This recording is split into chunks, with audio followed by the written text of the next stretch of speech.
네, 지난 20일 새벽 폭우와 산사태로 경기 북부 일대가 심각한 피해를 입었죠. 실종자 1명의 시신이 발견되면서 경기 북부 지역 호우 피해 사망자는 5명, 남은 실종자는 3명이 됐습니다. 현장에 취재기자 나가 있습니다. 양동훈 기자. 네, 경기 가평군 수해 현장에 나와 있습니다. 네, 지금 양 기자가 있는 곳은 어딘가요? 네, 지금 제 뒤로 보이는 다리가 경기 가평군 대보교입니다. 오늘 오전 발견된 70대 남성이 바로 이 다리 근처에서 실종됐었는데요. 당시 다리 위로 물이 흘러 넘치면서 보시는 것처럼 난간이 다 부서져 있고 다 치우지 못한 수마의 흔적도 그대로 남아 있습니다. 앞서 오전에는 저희가 일가족이 피해를 본 캠핑장도 다녀왔었는데요. 바로 앞에 있는 하천 전봇대는 전부 무너져 있었고 콘크리트 다리도 끊어진 상태로 중간중간에는 나무와 토사, 쓸려온 자재들이 뒤엉켜 쌓여 있는 모습을 볼 수 있었습니다. 캠핑장 내부에는 바위와 토사, 나무로 산 쪽으로 올라가는 산책로가 완전히 막혀버린 상태였고 가건물도 쏟아진 토사에 파묻혀 있었습니다. 현장에서 만난 캠핑장 관계자는 난간에 매달려 있던 아들은 힘겹게 구조했지만 나머지 가족들은 생사를 확인할 수 없었다고 당시 상황을 전했습니다. 네, 실종자는 구체적으로 어디에서 발견이 된 겁니까? 네, 오늘 오전 10시 반쯤 가평군 상면에 있는 한 유원지 근처 하천변에서 남성 시신이 발견됐습니다. 수색 작업에 지원을 나온 강원소방본부 기동대에서 발견해 수습한 것으로 파악됐는데요. 경찰이 지문을 채취해 감식한 결과 이곳 대보교 근처에서 실종됐던 70대 남성으로 확인됐습니다. 이 남성은 지난 20일 새벽 폭우 피해가 우려되자 차를 타고 가족들과 대피를 시도하던 도중 불어난 빗물에 휘말렸습니다. 차에 함께 타고 있던 가족 2명은 소방당국에 구조됐지만 남성은 실종됐는데 오늘 직선 거리로 5km 정도 떨어진 하천변에서 발견된 겁니다. 이에 따라 경기 북부 지역 호우 피해 사망자는 5명, 실종자는 3명이 됐습니다. 이번 비로 가평군에서는 이재민 60여 명이 집을 떠나 임시 대피시설에서 생활하고 있습니다. 주택이나 도로가 유실되는 등 시설 피해도 50여 건으로 파악돼 300억 원이 넘는 재산 피해가 난 것으로 잠정 집계됐는데 피해 규모는 앞으로도 계속 늘어날 가능성이 있습니다. 네, 실종자들을 찾기 위한 수색이 나흘째인데 아무래도 현장 상황이 녹록지 않을 것 같은데요.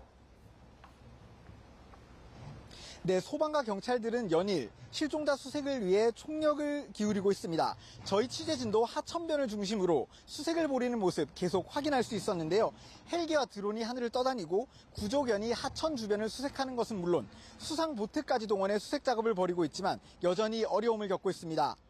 이곳 가평군은 지역 대부분이 해발 1,000m를 오르내리는 산악지형으로 곳곳에는 계곡도 흐르고 있습니다. 그렇다 보니 원래부터 교통이 편하지 않은 곳인데 폭우나 산사태로 다리가 끊어지거나 도로가 막힌 곳들도 많습니다. 피해 지역 일부에서는 광 케이블이 끊어져 통신도 불안정한 상태라 위성 전화기까지 동원해가며 수색에 안간힘을 쏟고 있습니다. 소방당국은 실종자들을 찾기 위해 주변 하천 20km 일대를 샅샅이 수색하고 있다고 밝혔습니다. 또 실종자가 멀리 떠내려갔을 가능성을 고려해 한강 하류까지 수상 수색 범위를 넓혔습니다. 지금까지 경기 가평군 수해 현장에서 YTN 양동훈입니다. 네, 경기도 가평 폭우로 인한 산사태로 도로가 끊겨 펜션에 고립됐던 노부부가 사흘 만에 헬기로 구조됐습니다. 어제 오전 10시 반쯤 경기 가평군 가평읍 승안리에 있던 펜션에서 80대 부부가 소방 헬기를 통해 구조됐습니다. 그제 보건소 직원이 폐암 환자인 80대 남성의 건강을 확인하려 펜션을 방문했다가 고립된 것을 보고 119에 신고했습니다. 신고를 받고 출동한 소방은 차량 진입이 어렵다고 판단해 다음 날인 어제 헬기를 이용해 이들을 구조했습니다. 구조된 부부는 건강에 큰 이상은 없는 것으로 전해졌습니다.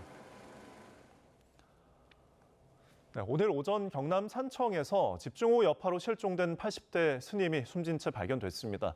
이제 사망자는 13명으로 늘었고 남은 실종자는 1명인데요. 자세한 내용 현장 취재기자 연결해 알아보겠습니다. 이명준 기자.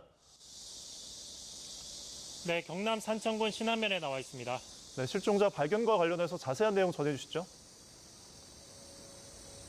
네, 오늘 오전 경남 산청군 신안면 외송리에서 시신 한 구가 발견됐습니다. 제가 나와 있는 폐업한 휴게소 건물 인근입니다.